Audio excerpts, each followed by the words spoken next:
আছি, আপনি কেমন আছেন? হ্যাঁ আছি ভালো। আর প্রশ্ন জবাব দিবা, ঠিক আছে? জি স্যার। ফাতেমার ভিডিও অন করো। তোমরা কি আমার সাথে আগে পরিচয় হয়েছে, কথা হয়েছে? জি না স্যার। কথা হয়েছে আগে? জি এভাবে না মানে স্যার। এভাবে এভাবে মানে না কথা স্যার। আমি একটা ফার্স্ট ইয়ার একটা ভিডিও আপনার ইউটিউবে লোড হয়েছে, তোমরা এটা কি দেখছো? না স্যার। ওইটা তোমরা মিয়াবাজার কলেজ চার্জ দিয়ে ওই ক্লাসটা করে নিবা। এটা ওইটা ওখানে পাবা। আজকে আমরা পড়াচ্ছি ফার্স্ট ইয়ার ইসলামী ইতিহাস, তাই না? আনসার দিবা, ঠিক আছে? জি স্যার। হ্যাঁ, কে কথা জি বলতেছে, স্যার। ফাতেমা? জি স্যার। হ্যাঁ, মাকসুদা সামনে আসো। জান্নাত ভিডিওতে আসো। আরেকজন গ্যালাক্সি J2 প্রাইম লাগিয়ে রাখছে। জান্নাত আসো। স্যামসাং গ্যালাক্সি আরেকজন আকলিমা আসো। আমরা প্রথম ক্লাস করেছিলাম, এটা হলো তোমার আরব উপদ্বীপের ভৌগোলিক অবস্থান, ঠিক আছে? আজকে পড়াবো আমরা আইএমএ জাহালিয়া। আইএমএ জাহালিয়া।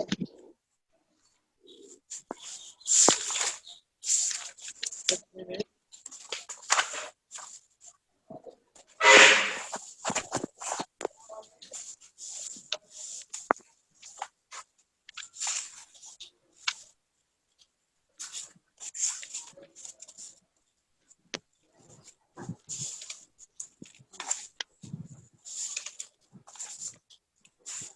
একটু লাইনে থাকো, ডিস্টার্ব করতেছে।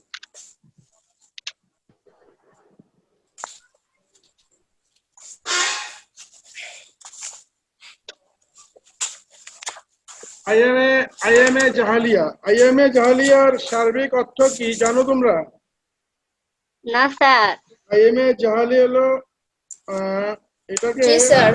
অজ্ঞতার যুগ, অন্ধকারের যুগ বা আহ, সমস্যার যুগ।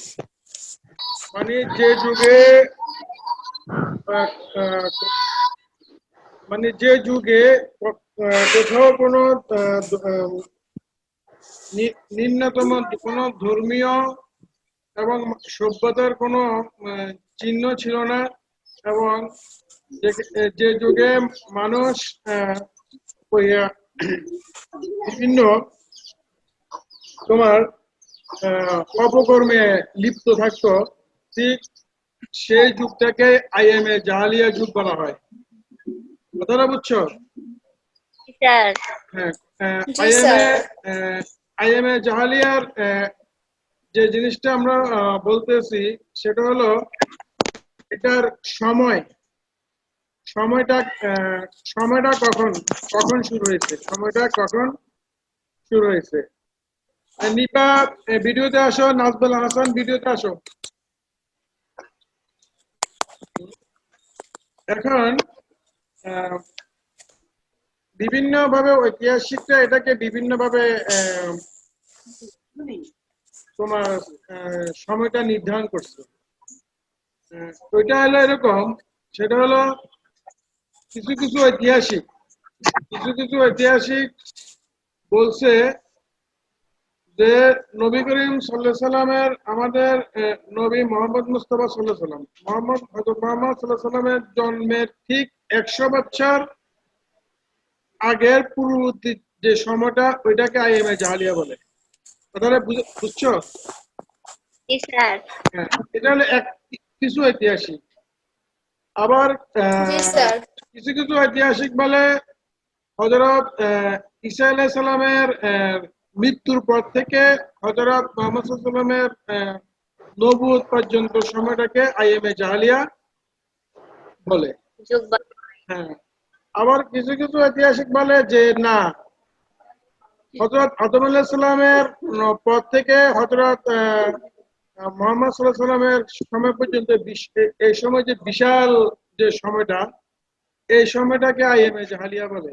কিন্তু আমরা যদি এগুলো একটু ডিটেলস আলোচনা করি তাহলে দেখবো যে পৃথিবীতে অনেক যুগে যুগে অনেক নবী এবং রাসূল পৃথিবীতে আসছে। কেউ বলে 1,24,000, কেউ বলে 2,24,000, এবং প্রত্যেকটা নবী এবং রাসূল শান্তির বাণী নিয়ে কিন্তু পৃথিবীতে আসছে এবং প্রচার করছে। তাহলে 1,24,000 বা 2,24,000 যে নবী আসছে, ওনারা তো শান্তির বাণী প্রচার করছে। তাহলে কিছু কিছু ঐতিহাসিক যেটা বলতেছে যে এটাকে আইএমএ জাহালিয়া, কিন্তু এটা সবার সকলে মানা যায় না। আবার হযরত ঈসা আলাইহিস সালামের মৃত্যুর পর থেকে হযরত মুহাম্মদ সাল্লাল্লাহু আলাইহি ওয়াসাল্লামের নবুয়ত পর্যন্ত এই সময় অনেকগুলো বছর, এটাকে বলে কিছু কিছু কিছু লোক আইএমএ জাহালিয়া। কিন্তু ঈসা আলাইহিস সালামের মৃত্যুর সাথে সাথে কি সবকিছু ধ্বংস হয়ে গেছে? হয় নাই। কিছু তখনও কিছু আল্লাহওয়ালা লোক পৃথিবীতে ছিল। আমরা সব দিক দিয়ে চিন্তা করলে দেখি যে হযরত মুহাম্মদ সাল্লাল্লাহু আলাইহি ওয়াসাল্লামের জন্মের ঠিক 100 বছর আগের যুগটাকে আইএমএ জাহালিয়া যুগ বলা হয়, যেটা 470 থেকে 570। হযরত মুহাম্মদ সাল্লাল্লাহু আলাইহি ওয়াসাল্লামের জন্ম কত সালে তোমরা জানো? কথা বলো, অ্যান্সার দাও কি একজন। না না না পারলে বলে জানি না। 570 খ্রিস্টাব্দ। 570 খ্রিস্টাব্দে বা 570 সালে। তাহলে এই সময়টা হলো কি আইএমএ 470 থেকে 570, এই 100 বছরের জাহেলিয়া। এই সময়টাকে বলা হয় আইএমএ জাহেলিয়া। জাহেলিয়া। জাহেলিয়া এটা তো বুঝছো, মানে অজ্ঞতার যুগ, সমস্যার যুগ, অন্ধকারের জাহেলিয়া। যুগ। যে যুগে কোনো ন্যূনতম কোনো ধর্মীয় অনুশাসন, সামাজিক অনুশাসন, রাজনৈতিক অনুশাসন ছিল না, যেখানে ছিল বর্বরতা, অরাজকতা, বিশৃঙ্খলা। ওই সময়টাকে বলে আইএমএ জাহেলিয়া। এখন আইএমএ জাহেলিয়ার আমরা পাঁচটা ইয়ে পাই, জাহেলিয়া। অবস্থান পাঁচটা। ওই সময় কি ছিল? তোমরা কি চারটা পাইছো? হ্যাঁ, ওই সময় মেয়েদেরকে না হত্যা না, করা ওটা আমি হতো বলতেছিলাম। জীবন্ত। মেয়েটার তোলা পরে ওইখানে কি পাঁচটা পেয়েছো না চারটা পেয়েছো? পাঁচটা অবস্থান। 1 নাম্বার রাজনৈতিক অবস্থান, 2 নাম্বার সামাজিক অবস্থান, 3 নাম্বার ধর্মীয় অবস্থান, 4 নাম্বার হইলো অর্থনৈতিক অবস্থা, এবং 5 নাম্বার হইলো সাংস্কৃতিক অবস্থা। এই পাঁচটা অবস্থা কিন্তু আমরা আলোচনা করবো। কথাটা বুঝছো? এগুলো একটু তোমরা খাতায় লিখে রাখবা। আইএমএ জাহালিয়া পাঁচটা অবস্থা: রাজনৈতিক, সামাজিক, ধর্মীয়, অর্থনৈতিক এবং সাংস্কৃতিক অবস্থা। আজকে আমরা প্রথম শুরু করি রাজনৈতিক অবস্থা। রাজনৈতিক অবস্থাটা সেটা এরকম ছিল যে সেখানে কোনো কেন্দ্রীয় শাসন ছিল না, গোত্রভিত্তিক শাসন ব্যবস্থা প্রচলন ছিল, এবং এক গোত্রের সাথে আরেক গোত্রের সবসময় যুদ্ধ, বিগ্রহ, ঝগড়া, কলহ এগুলো লেগে থাকতো। 1। 2 নম্বর হলো গোত্র প্রধানকে বলা হতো শেখ। গোত্র প্রধানকে বলা হতো শেখ, এবং শেখ। শেখ শেখ হ্যাঁ, এবং গোত্র প্রধান নিয়োগ করা হতো যোগ্যতা, অভিজ্ঞতা, দক্ষতা, বয়স্ক এবং যার বুদ্ধি বিবেচনা ভালো, এই ধরনের লোককে কিন্তু গোত্র প্রধান নিয়োগ করা হতো। এবং নির্দিষ্ট কোনো আইন, কোনো নিয়ম নীতি ছিল না। এক গোত্রের সাথে আরেক গোত্রের সবসময় ঝগড়া, বিবাদ, যুদ্ধ বিগ্রহ লেগে থাকতো। এবং যুদ্ধগুলো লাগতো কি নিয়ে? সামান্য একটা ঘোড়ার দৌড়কে কেন্দ্র করে যুদ্ধ লাগতো, অথবা কোনো একটা পানির নহর। নহর কি বুঝো?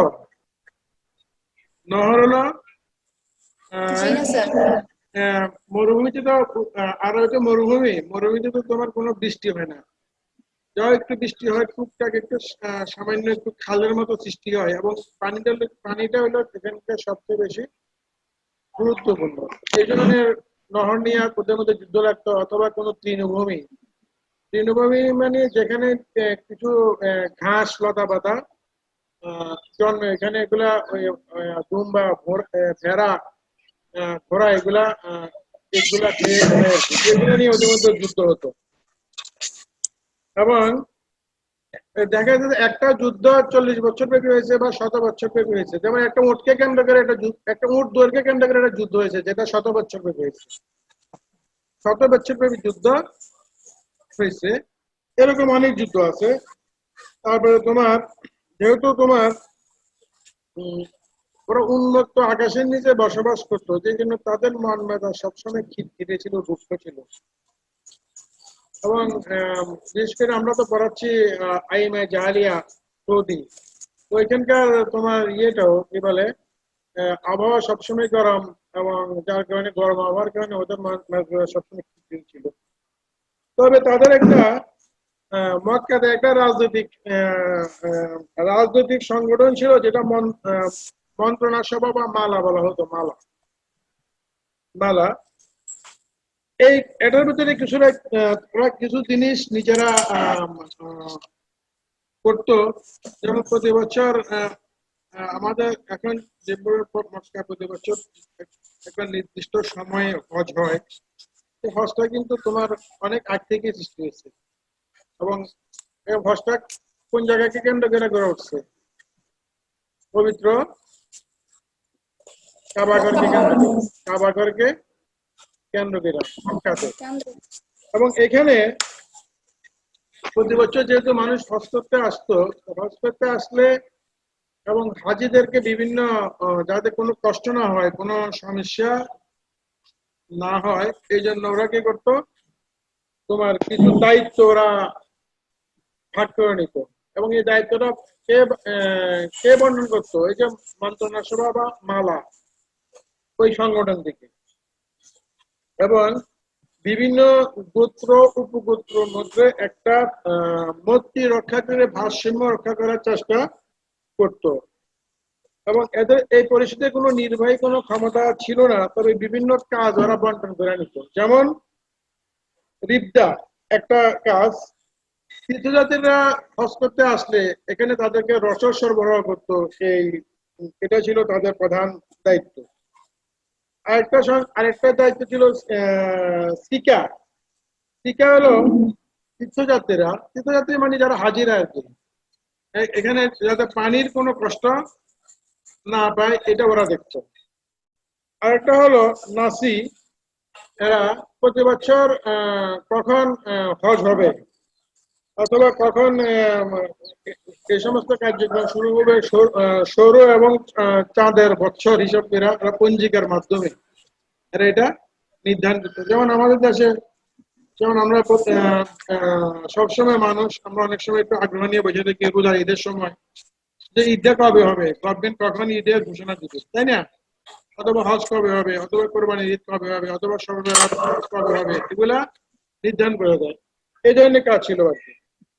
আর এটা ছিল তোমার লিওয়া, যেটা যুদ্ধের সময় ওরা পতাকার দায়িত্ব বহন করত। তো এখানে মেইনটা ছিল এদের রাজনৈতিক অযোধ্যার কারণে, যেটা ছিল যুদ্ধ। যুদ্ধ ব্লাড ফর ব্লাড, খুনের বদলা খুন, অথবা রক্তের বদলা রক্ত। রক্ত। রক্ত সামান্য একটা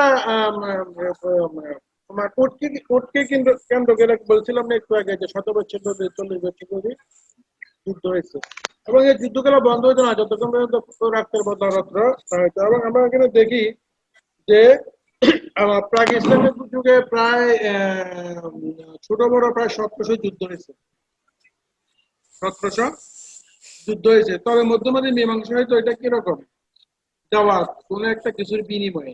দেখা যায় একটা খুন এসে দেখা যায় যে বলছে যে 200 বা 400 কোট অথবা দুম্বা দিয়ে দাও, তাহলে ওইটা থেকে যুদ্ধটাও বন্ধ হবে। আবার কোনো কিছু কিছু লোক ছিল যে আমি দাওয়াত যাবো না, আমি বদলা নিব।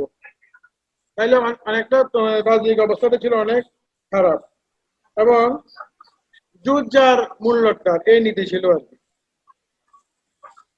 এই সময় তোমার অনেকগুলো যুদ্ধ হয়েছে। মদিনার আউস এবং খাজরাজ দুইটা গোত্র ছিল, এদের মধ্যে বুয়ারের যুদ্ধ, কুরাইশ এবং হাজিন গোত্রের মধ্যে আল ফিজার যুদ্ধ, বানু বাকর এবং বানু তাগলের বিরুদ্ধে আরব আল ফাসিজের যুদ্ধ হয়েছে, বুঝছো? তাহলে এগুলা আননেসেসারি যুদ্ধ, যেগুলো কোনো প্রয়োজন ছিল না। এবং মক্কা ছিল তোমার প্রধান বাণিজ্য কেন্দ্র, এবং প্রচুর লোক এখানে তোমার মক্কাতে আসতো। এবং এখানে তোমার আহ, এখানে তোমার আহ, ব- আহ, আহ, মক্কাতে তোমার আরেকটা জিনিস হতো, হজের সময় এই যে হজ উপলক্ষে এখানে একটা মেলা বসতো, মেলা, যেটা ইতিহাসে তোমার উকাজ মেলা নামে পরিচিত। হাজিরা হজ করতো এবং এখানে মেলা থেকে বিভিন্ন জিনিসপত্র বেচা কিনা করতো। তবে যাযাবররা যারা মক্কার নেতৃত্ব দিত, ওরা কিন্তু নিজেরা নিজেরা যুদ্ধ বিগ্রহ করতো, কিন্তু হজের সময় কিন্তু আবার এসব যুদ্ধ বিগ্রহ এগুলো সব করতো না। কারণ যদি এখানে সমস্যা দেখা দেয়, তাহলে তোমার হাজিরা কিন্তু এখানে হজ করতে আসবে না। এই জন্য ওই যে চারটা বলছিলাম একটু আগে, যে চারটা চারটা সংগঠনকে দায়িত্ব দিয়েছে, তোমরা এই কাজগুলা করবা। তাইলে আমরা দেখি যে কেন্দ্রীয় শাসন না থাকাতে এবং গোত্রীয় শাসন বলবৎ থাকার কারণে এখানকার রাজনৈতিক অবস্থা খুব খারাপ ছিল, যার কারণে এদের মধ্যে বছর কি বছর ব্যাপী যুদ্ধ বিগ্রহ লেগে থাকতো। এটা গেল রাজনৈতিক অবস্থা। এবার আসো সামাজিক অবস্থা। তো সামাজিক অবস্থা কিরকম ছিল? সামাজিক অবস্থা তোমার দুইটা ভাগে ভাগ ছিল, একটা হলো শহরবাসী আরব, আর একটা হলো মরুবাসী আরব। শহরবাসী আরবরা শহরে বসবাস করতো এবং তারা জীবিকা নির্বাহ করতো কৃষিকাজ করে এবং ব্যবসা বাণিজ্য করে। আর যারা মরুভূমিতে বসবাস করতো তারা কিভাবে জীবিকা নির্বাহ করতো? তারা জীবিকা নির্বাহ করতো লুটতরাজ করে, ডাকাতি করে, ছিনতাই করে, চুরি করে। এবং সামাজিক আচার আচরণ অনুষ্ঠান শহরবাসীদের একরকম ছিল, আর মরুবাসীদের একরকম ছিল। তবে তিনটা জিনিস ওদের সমাজের সাথে অঙ্গাঙ্গিভাবে জড়িত ছিল। একটা হলো সুরা, সুরা, নারী এবং যুদ্ধ। সুরা কি? সুরা, সুরা মানে এক জাতীয় মদ। আর নারী তো নারী, বুঝতে পারতেছো, মহিলা মানুষ। আর এটা হলো যুদ্ধ। এই তিনটা তাদের সাথে সবসময় অঙ্গাঙ্গিভাবে জড়িত। তবে পাকিস্তানি যুগে নারীদের কোনো সামাজিক মর্যাদা ছিল না, তাদেরকে অমানসিক ভাবে নির্যাতন করা হয়েছে। এবং দেখা গেছে যে কন্যা সন্তান হওয়াকে এরা অত্যন্ত পাপ মনে করতো, এবং কন্যা সন্তান হলে তাকে জীবিত কবর দেওয়া হতো। এবং দেখা যায় যে দাস প্রথা বিদ্যমান ছিল। দাস তো বোঝো, তাই না? দাস প্রথা বিদ্যমান ছিল। বাজার থেকে মানুষ কেনা বেচা হতো, এবং কেনা বেচা তো এটা একবারে কেনা, এবং তার সাথে অমানবিক আচরণ করা হতো। একটা প্রভুর ইচ্ছার উপরে, প্রভু মানে যে কিনা নিয়ে আসছে, প্রভুর ইচ্ছার উপরে তার বাঁচা মারা নির্ভর করত, এবং তাকে শাস্তি দিত। এক, দুই হলো তোমার নারীদের কোনো সামাজিক অধিকার বা মর্যাদা ছিল না, এবং তাদেরকে ভোগের সামগ্রী হিসাবে গণ্য করা হতো। এক, এবং স্থাবর অস্থাবর সম্পত্তিরও তার কোনো অধিকার ছিল না। পিতার সম্পত্তির উপর তার কোনো অধিকার ছিল না। স্বামীর সম্পত্তির উপরও তার কোনো অধিকার ছিল না। অনেকে আমি ছিল না। দেখতে পারতেছি না, শুধু আমি আকলিমাকে দেখতে পারতেছি, অন্যরা কিন্তু ভিডিওতে আসতেছে না। যেমন জান্নাত, মাকসুদা, নিপা, ফাতেমা, নাজমুল, রিয়া, তোমরা একটু ভিডিওতে আসো দেখি। নাজমুল আসছে, জান্নাত আসো, রিয়া কোথায়, নিপা, জান্নাত আসছে, রিয়া আসো, রিয়া আসো, ফাতেমা আসো, নিপা, নিপা কোথায়, মাকসুদা আসছে, রিয়া ডিস্টার্ব করতেছে। এখন শোনো, যে যে কথাটা বলছিলাম, একজন লোক একাধিক স্ত্রী গ্রহণ করতে পারতো, আবার একজন স্ত্রী একাধিক স্বামী গ্রহণ করতে পারতো তখনকার আইএমএ জাহালিয়া যুগে। এবং যে কোনো সময় স্বামী তার স্ত্রীকে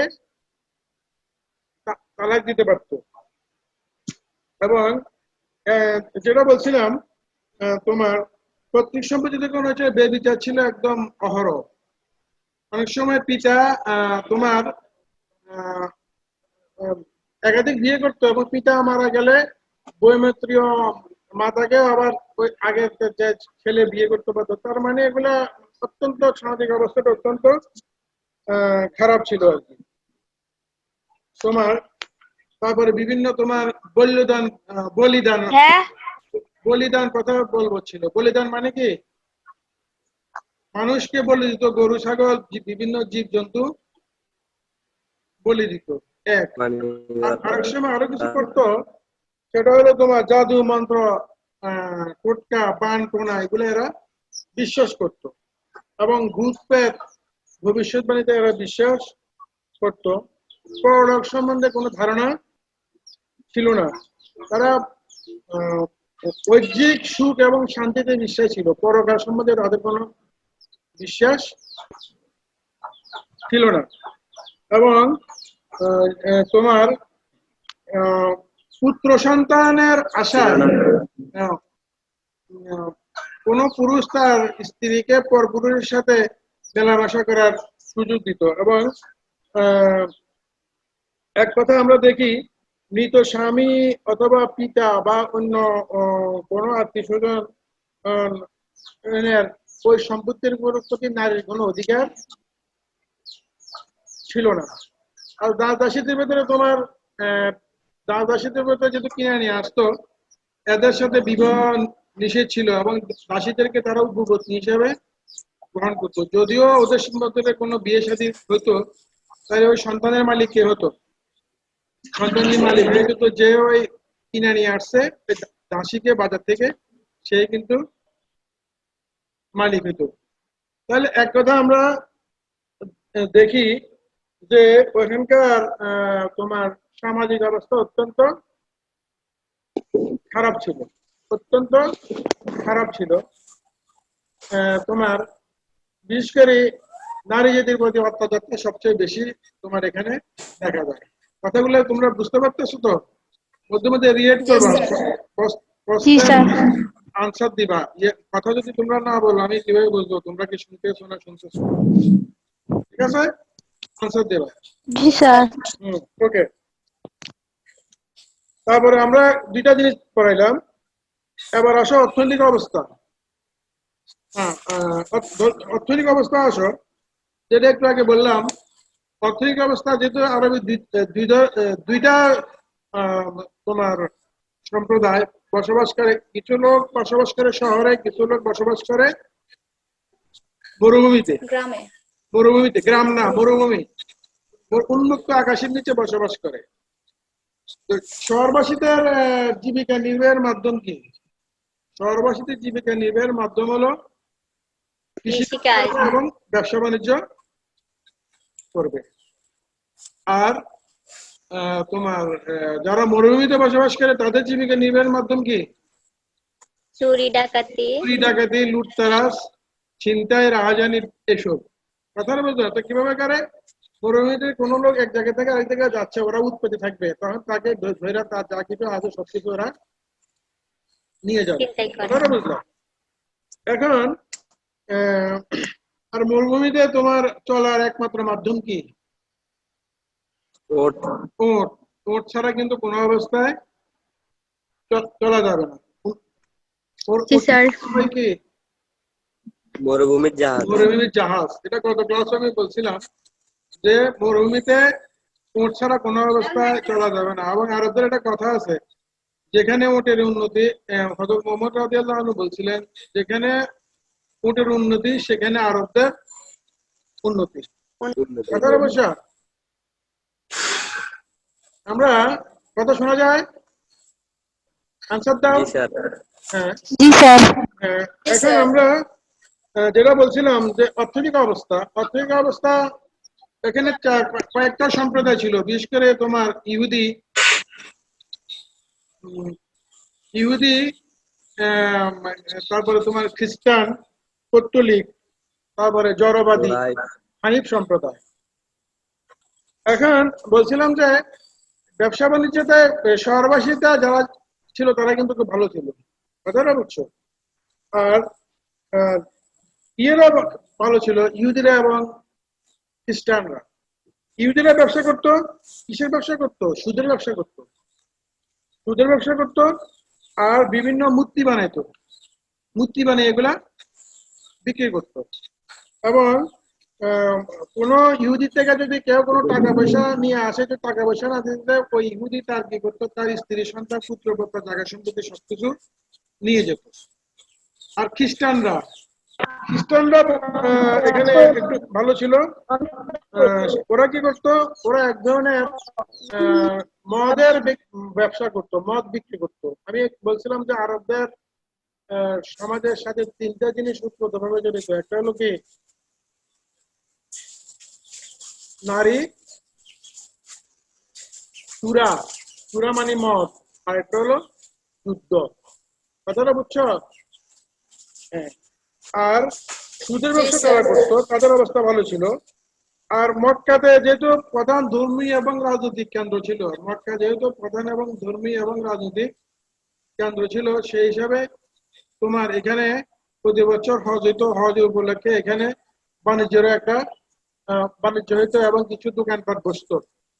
এবং এটা একটু আগে যেটা বলছিলাম যে যে একটা মেলা বসতো, যেটা ইতিহাসে ওকাজ মেলা নামে পরিচিত। এবং সেখানে প্রচুর তোমার বিক্রি হইতো এবং যারা ব্যবসা করতো তারা প্রচুর লাভবান হইতো। এবং এটা ছাড়াও সেখানে তোমার অনেক ফলমূল, ফলমূল, মধু, আতর বা বিভিন্ন নিত্যপ্রণীয় জিনিসপত্র সেখানে বিক্রি হতো। তাহলে ব্যবসা বাণিজ্যটা মোটামুটি ভালো ছিল। আর এটা ছিল তোমার ধর্মীয় অবস্থা। ধর্মীয় অবস্থাটা সবচেয়ে খারাপ ছিল। পাঁচটা সম্প্রদায় আমরা দেখি: ইহুদি, খ্রিস্টান, পৌত্তলিক, জড়বাদী এবং হানিফ সম্প্রদায়। ইহুদি একটা ধর্ম, নিশ্চয় তোমরা জানো। আরেকটা আছে জি স্যার। আরেকটা আছে খ্রিস্টান ধর্ম। খ্রিস্টান ধর্ম আরেকটা, এটা নিশ্চয় আমাদের জানা আছে। আরেকটা হলো পৌত্তলিক, প্রকৃতি পূজারক, গাছ গাছের পূজা করে, সূর্য গ্রহের পূজা করে, চন্দ্রের পূজা করে, নক্ষত্রের পূজা করে, তারার পূজা করে। আরেকটা হলো তোমার পৌত্তলিক, যারা বিভিন্ন মূর্তি তৈরি করে, মূর্তির পূজা করে। যেমন আহ, নির্দিষ্ট কোনো মূর্তি নেয়, যার যেটা ভালো লাগে ওইটার ওরা পূজা করে। এবং আর ইহুদিরা তো আছেই, খ্রিস্টানরা আছে। আরেকটা ছিল তোমার হানিফ সম্প্রদায়। হানিফ সম্প্রদায় কারা? যারা একশ্বরবাদীতে বিশ্বাস ছিল। একশ্বরবাদী মানে কি? একশ্বরবাদী হলো একমাত্র আল্লাহ। এই অনুসারী খুব কম ছিল। একজন বিবি খালিদা রাদিয়াল্লাহু আনহার চাচাতো ভাই নফেল নিয়ে একটা ৫-৭ জন লোক ছিল, যারা চিন্তা করতো যে পৃথিবী একই সময় সূর্য ওঠে, একই সময় সূর্য অস্ত যায়, বৃষ্টি হয়, রোদ হয়, বিভিন্ন জিনিসগুলো ন্যাচারালি হইতে আছে। নিশ্চয়ই পৃথিবীতে একজন আছে যিনি সবকিছু নিয়ন্ত্রণ করে। তাহলে কিন্তু এভাবে হতো না। কিন্তু এরা ছিল খুবই কম সংখ্যা, একদম নগণ্য। ওরা একশ্বরবাদী, এক আল্লাহতে বিশ্বাস করতো, কিন্তু এরা কখনো এটা প্রকাশ করতে পারতো না। আর ওরা কি ধরনের পূজা করতো? চন্দ্র, সূর্য। আর অন্যরা যারা পৌত্তলিক এবং জড়বাদীরা পূজা করতো চন্দ্র, সূর্য, গ্রহ, নক্ষত্র, প্রস্তরখণ্ড, বায়ুস্থ, সর্প, গুহা, কূপ, বায়ু, বৃক্ষলতা, এগুলোর পূজা করতো। এবং গঙ্গার সময় তোমার কাবাগারে ৩৬০টা মূর্তি ছিল মূর্তি স্থাপন। এবং এর মধ্যে তিনটা ছিল প্রধান মূর্তি, আলনাত, আলমানা, আল হুজ্জা। আলনাত, আলমানা এবং আল হুজ্জা, এই তিনটাকে তোমার একত্রিত আল্লাহর কন্যা হিসেবে পবিত্র করা হতো। এবং আমরা দেখি যে আরবে তোমার ধর্মীয় অবস্থা সবচেয়ে খারাপ ছিল। তারা এক আল্লাহ বা এক ঈশ্বরকে তারা কখনোই বিশ্বাস করতে পারতো না।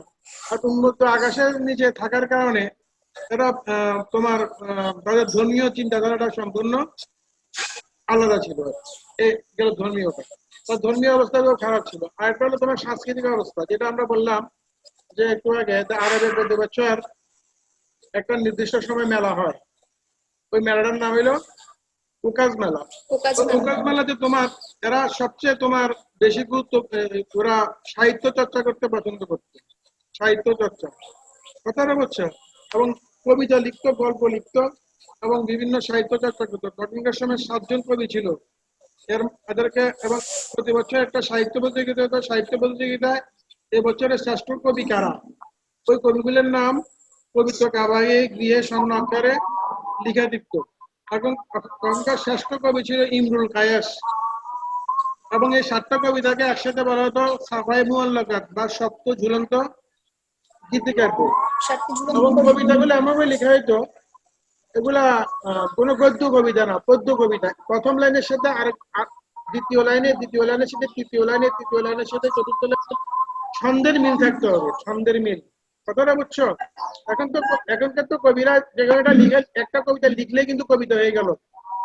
তো কবিতাগুলো মিল থাকতে হবে, প্রথম লাইনের সাথে দ্বিতীয় লাইন, দ্বিতীয় লাইনের সাথে তৃতীয় লাইন। এবং প্রতি বছর নির্বাচিত শ্রেষ্ঠ কবিকে এটা তোমার পুরস্কার দেওয়া হতো, ঠিক আছে? আর তোমার উকাজ মেলাতে তোমার বিভিন্ন জিনিস পণ্য বেচা কেনা হতো। এবং ওরা মেহমানদের যে সবচেয়ে বেশি আপডেট ছিল। কোন শত্রু যদি তার ঘরে আসতো, তখন তাকে আপ্যায়ন করা ছাড়া ওদেরকে ওরা যেতে দিত না। এবং সাংস্কৃতিক চর্চাটা তোমার গীতিকাব্য এবং সাহিত্য চর্চা তাদের অসাধারণ প্রতিভা ছিল।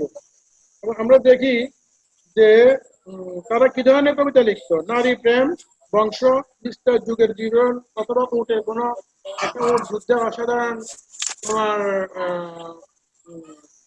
যুদ্ধে অসাধারণ ভূমিকা পালন করছে, এগুলো নিয়ে করতো। তারপর তাদের বংশমর্যাদা তাদের ঘরের টাঙ্গে রাখতো। কথাটা বুঝলাম? এবং তারা বিভিন্ন কাসিদা কাসিদা রচনা করতো। তাহলে আমরা দেখি যে আরবের সাথী ব্যবস্থা সবচেয়ে ভালো ছিল এবং এখানে তাদের সাহিত্যরা সবচেয়ে বেশি মূল্যায়ন ছিল। তো যাই হোক, আজকে আমরা আইএমএ জাহালিয়ার সময়কাল এবং এখানকার 5টা অবস্থান, রাজনৈতিক, সামাজিক, ধর্মীয়, অর্থনৈতিক এবং সাংস্কৃতিক অবস্থা তোমাদেরকে পড়াইলাম। যেহেতু অনলাইন ক্লাস হচ্ছে, ডিটেলস আলোচনার সময় খুব কম, তো তোমরা বই বাড়িতে বইয়ে থেকে এগুলো একটু ভালো করে ডিটেলস পড়াশোনা করবে, কথা বুঝছো? তাহলে জিনিসগুলো আলোচনা হবে। হয়তো করোনা আমাদের যে করোনা যেভাবে অ্যাটাক করছে, এই অ্যাটাক কবে যে শেষ হয় তার কোনো নিশ্চয়তা আমরা দিতে পারতেছি না। তাহলে হয়তো আমাদের এইভাবে ক্লাস করতে হবে, যদি তাহলে আমরা এভাবেই করতাম। যাই হোক, আগামী ক্লাসে আমন্ত্রণ জানিয়ে আজকের মতো এখানে ক্লাস শ্রেণী কার্যক্রম, অনলাইন শ্রেণী কার্যক্রম শেষ করলাম। সবাই ভালো থাকো, আগামী ক্লাসে আবার দেখা হবে। আসসালামু আলাইকুম স্যার। ওয়ালাইকুম আসসালামু আলাইকুম স্যার। Tata sir. ওয়ালাইকুম সালাম। টাটা। ঠিক আছে, ওকে। জি স্যার। স্যার।